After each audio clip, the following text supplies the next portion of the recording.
ये देखिए आ गई हूँ मैं शोर टेम्पल। ये जो मंदिर है ये शंकर भगवान को समर्पित है। सिर्फ छेनी और हथौड़ी से कहा जाता है, इतनी बड़ी बड़ी कलाकृतियाँ कर दी जाती थी। और एक बात दिखाना चाहूँगी कि यहाँ स्टोन कार्विंग का काम बहुत महीन होता है। हेलो दोस्तों, आप सभी का मेरे इस नए व्लॉग में स्वागत है। और आज मैं बात कर रही हूँ तमिलनाडु की। तमिलनाडु एक ऐसा समृद्ध राज्य जो अपने द्रविड़न शैली के बने मंदिर और उसके विशाल गोपुरम के साथ साथ अपनी लंबी समुद्र तट के लिए भी विख्यात है। और यहाँ के प्राकृतिक दृश्य सचमुच आपका मन मोह लेंगे। और यहीं पर है तो वर्ल्ड फेमस मरीना बीच, और साथ में इन्हीं सुंदर समुद्री तटों की गोद में बसा है बोलते पत्थरों का शहर महाबलीपुरम। पिछले दिनों मेरा चेन्नई जाना हुआ तो वहाँ से हम महाबलीपुरम भी गए, जो सचमुच एक यादगार सफ़र रहा। और पूरे 2 घंटे के सफ़र के बाद हम यहाँ पहुँच गए हैं और मैं पक्का आ गई हूँ महाबलीपुरम में। विश्वास कीजिए, ऐसा लगा मानो एक एक पत्थरों को स्वयं ईश्वर ने ही आकर गढ़ा हो। तो वहाँ पर सबसे पहले हमने पंचरथा मंदिर देखा और उसके बाद हम चले गए कृष्णा मंडपम में और वहाँ से अर्जुना पिनास देखा। और यहाँ की सुंदर कलाकृति तो किसी का भी मन मोह ले। फिर यहाँ से हम चले गए कृष्णास बटरवॉल देखने। और ये सभी कुछ मेरे पिछले वीडियो में अवेलेबल है और इन सभी वीडियोस का लिंक मैं अपने डिस्क्रिप्शन में दे रही हूँ। और अब देखते हैं आगे। इस एपिसोड में हम देखने वाले हैं शोर टेम्पल, महाबलीपुरम बीच, महाबलीपुरम का मार्केट देखेंगे और साथ में लंच भी करने वाले हैं। अब यहाँ के बाद जब हम सीधा निकलेंगे तो वो शोर टेम्पल ही होगा और वहाँ शोर टेम्पल ही मैं आपको दिखाऊंगी।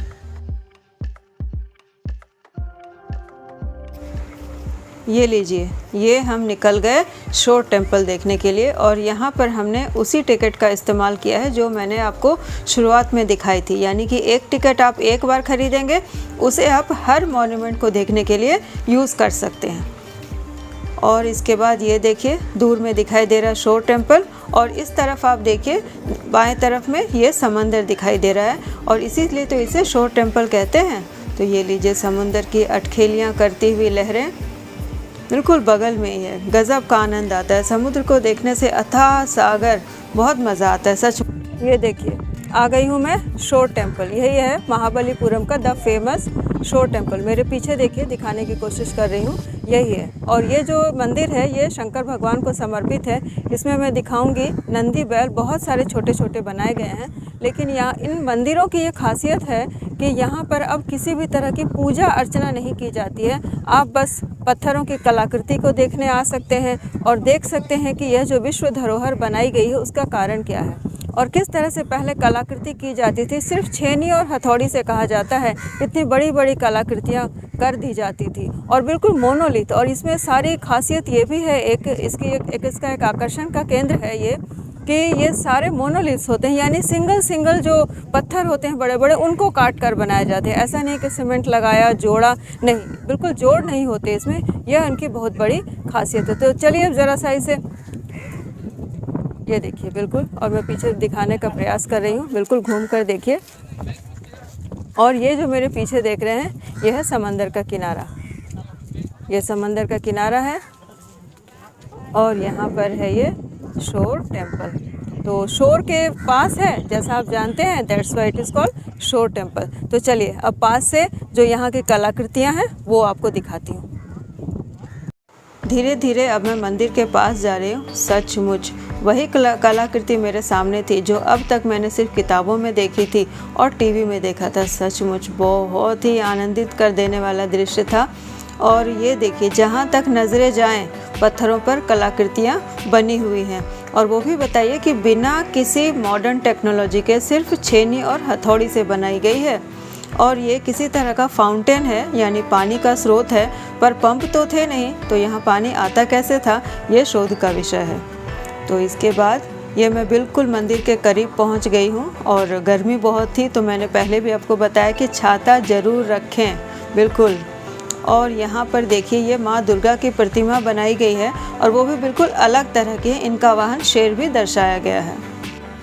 तो ये लीजिए, ये हूँ मंदिर के बिल्कुल बगल में खड़ी हूँ और ये है मंदिर का प्रांगण। और मंदिर को एक घेरा लगाया गया है और हर तरफ ये नंदी बैल बने हुए हैं। जहाँ तक नज़र जाएं, देखिए मैं दिखा पा रही हूँ, जहाँ तक नज़र जाएं नंदी बैल से इस मंदिर को घेरा गया है। और ये जो स्टोन है, ये देखिए स्टोन, ये सैंड स्टोन कहते हैं इसे, और इस इलाके में यही स्टोन होती है। देखिए हर तरफ जहाँ भी आप देखेंगे सैंड स्टोन से बनी कलाकृति दिखाई जा रही है। और इस मंदिर में एंट्री अभी बंद है। देखिए बोर्ड लगाई गई है कि एंट्री रिस्ट्रिक्टेड है, जबकि मैं बताऊं कि 2015 में ऑलरेडी मैं यहाँ पर आ चुकी हूँ। उसके पहले भी एक बार आ चुकी थी, तो तभी भी एंट्री खुली हुई थी, लेकिन अभी कहा जा रहा है कि काम चल रहा है, तो इसीलिए अंदर नहीं जा सकते, लेकिन फिर भी पूरी तरह से आप इसके आगे पीछे घूम सकते हैं। ये मंदिर का प्रांगण है और प्रांगण में हर तरफ मैं कैमरे को घुमाकर आपको दिखाने की कोशिश कर रही हूँ कि पत्थरों से कैसी कारीगरी की गई है। देखिए हर तरफ जहाँ तक नज़रें जाएं, और वो भी जो कोने बने हैं बिल्कुल सटीक, यानी नापने का कोई यंत्र जरूर हुआ करता होगा उस समय भी। ये देखिए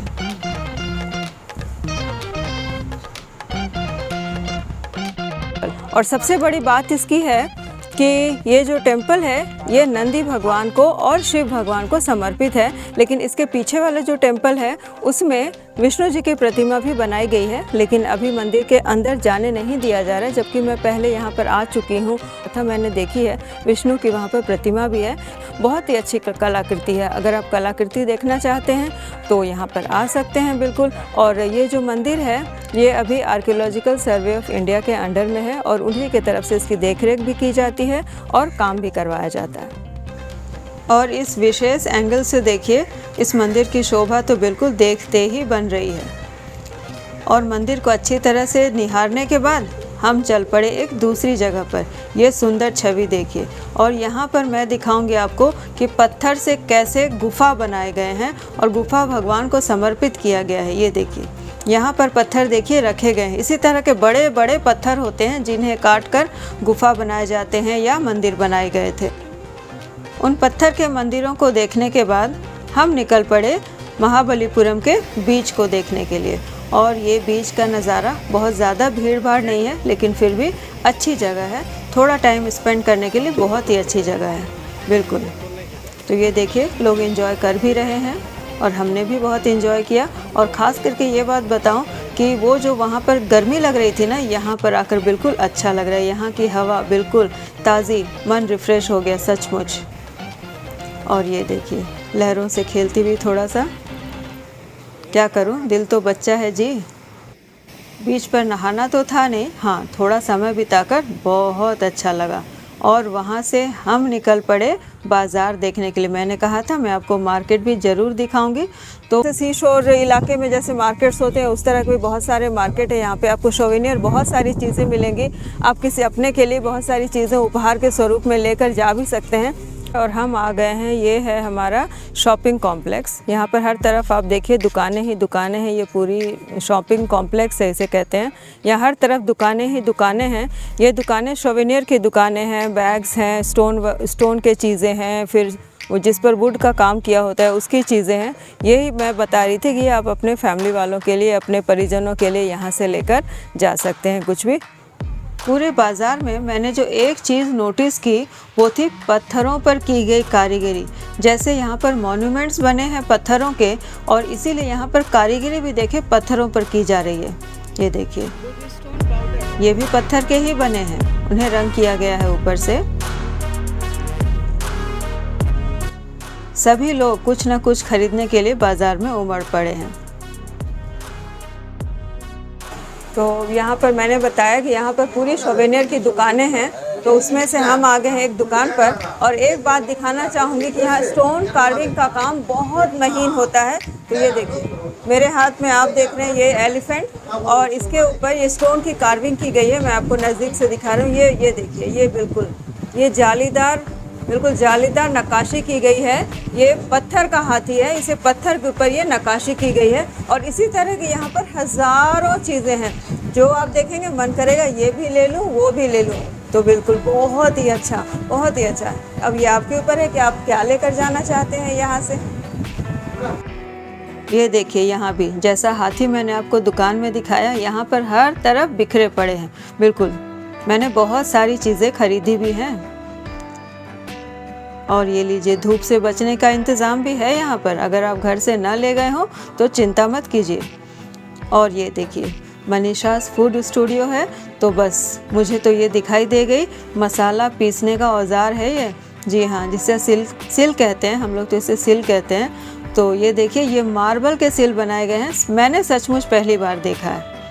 और इस तरह से ये देखिए, मसालों को कूटने के लिए ये छोटा सा ये मैंने लिया भी है, और आपने कई बार मेरे रेसिपीज़ में उसे देखा भी होगा।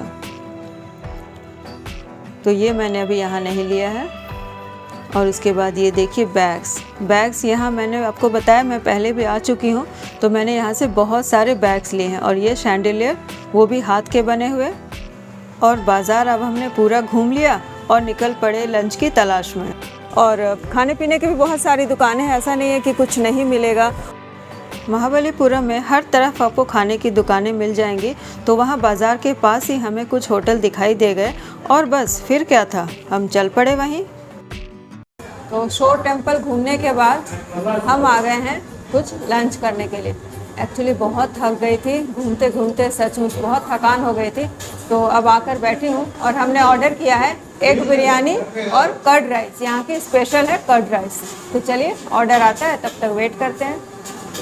तो ये आ गई है हमारी बिरयानी। जैसा कि मैंने बताया कि मैंने बिरयानी ऑर्डर किया, और इस पूरे चेन्नई टूर पर पहली बार मैं नॉनवेज ले रही हूँ, और वो है अंडा बिरयानी।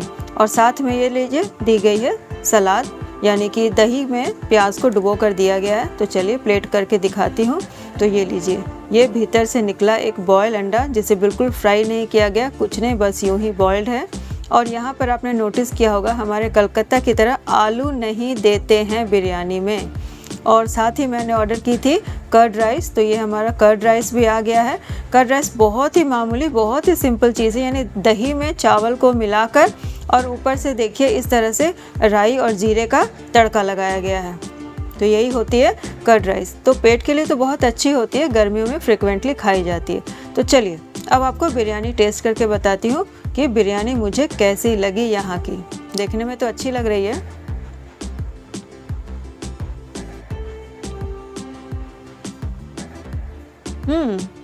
अच्छी है, बिरयानी अच्छी है सचमुच।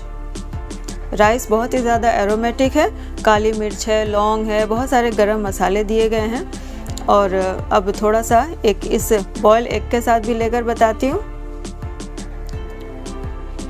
तो ये लीजिए, बॉयल एग का स्वाद क्या बताना, सभी को पता होता है, लेकिन इस बिरयानी के साथ सचमुच अच्छा टेस्ट दे रहा है। तो चलिए, बिरयानी के बाद मैं थोड़ा सा कर्ड राइस भी टेस्ट कर लेती हूँ कि कैसा लग रहा है। यहाँ तो सचमुच बहुत चलती है। साथ में आलू की सब्ज़ी दी गई है, ड्राई सब्ज़ी।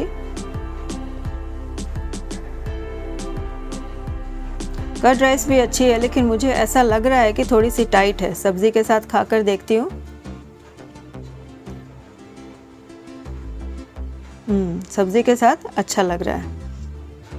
मुझे लग रहा है कि इसमें दही थोड़ी सी और होनी चाहिए थी, दही थोड़ी सी कम लगी मुझे।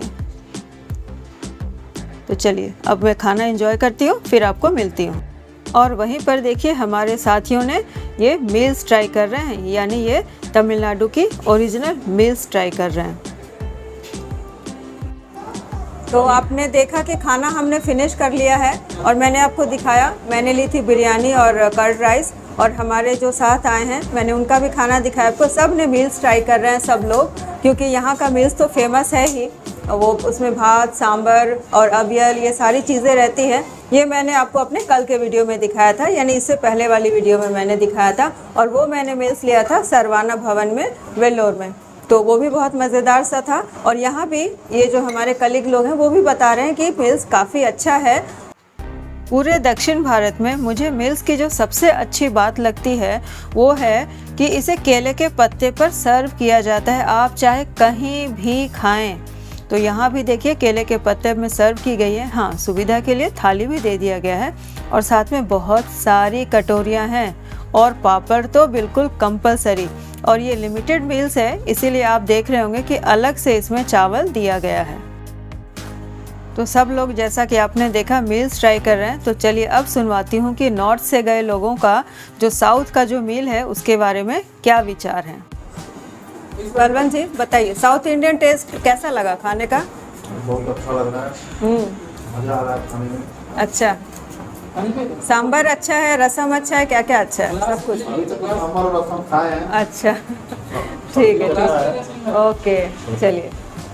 आपने देखा कि ये साउथ इंडियन खाना प्राय सभी को बहुत पसंद आता है और उनका खाना ऐसा होता है कि गर्मियों में राहत मिलती है। ये जो रसम सांभर ऐसे ही नहीं होते, ये खाना खाया जाता है, इसमें खट्टा जो होता है ना वो डाइजेस्ट करने में भी हेल्प करता है, ऐसा यहाँ के लोग मानते हैं। तो इसीलिए तो इस अच्छे से मील के बाद अब हम यहाँ से यानी महाबलीपुरम से हम निकल रहे हैं और यहाँ से हम जाएंगे चेन्नई सेंट्रल, जहाँ से हमारी ट्रेन है रात को 7:15 पर चेन्नई मेल, और उससे कल रात को 9:30 बजे पहुँचूँगी खड़गपुर। चलिए अब मुलाकात होगी हमारी चेन्नई सेंट्रल रेलवे स्टेशन पर।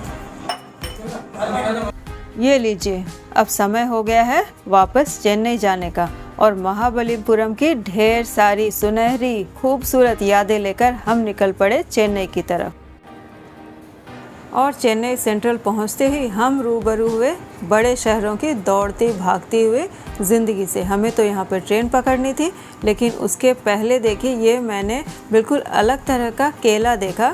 खड़गपुर में भी मैंने देखा है लेकिन बहुत कम, रेयर, एक बार मैंने देखा है, लेकिन यहाँ देखिए हर जगह मुझे दिखाई दे रही थी। और यहाँ पर है ये फूड ट्रैक, और वो भी खास डिंडीगल का फेमस आनंद भवन। वहाँ पर हमने बहुत सारी चीज़ें खरीदी और उसके बाद हमने ट्राई की कॉफ़ी। तो देखिए कॉफ़ी पहले कंकॉक्शन डाला और उसके बाद उसमें डालेंगे मिल्क। तो ये देखिए उसमें डाली जा रही है मिल्क और ये तैयार हो गई हमारी कॉफ़ी। उसके बाद इसे इस तरह से मिक्स किया जा रहा है, बिल्कुल ट्रेडिशनल कॉफ़ी बन रही है। तो इसीलिए मैंने ट्राई किया कि मैं ये कॉफ़ी तो ज़रूर पीऊँगी। वाह, कॉफ़ी है सचमुच लाजवाब। और कॉफ़ी एंजॉय करने के बाद मैं बढ़ चली चेन्नई की कुछ खास मिठाइयाँ खरीदने के लिए, और ये सभी कुछ आप देखेंगे मेरे अगले एपिसोड में। जी हाँ, बिल्कुल अगले एपिसोड में। यहाँ से मैं ट्रेन पकड़ूंगी और पहुँचूंगी खड़गपुर। ये पूरा वीडियो देखे मेरे अगले एपिसोड में।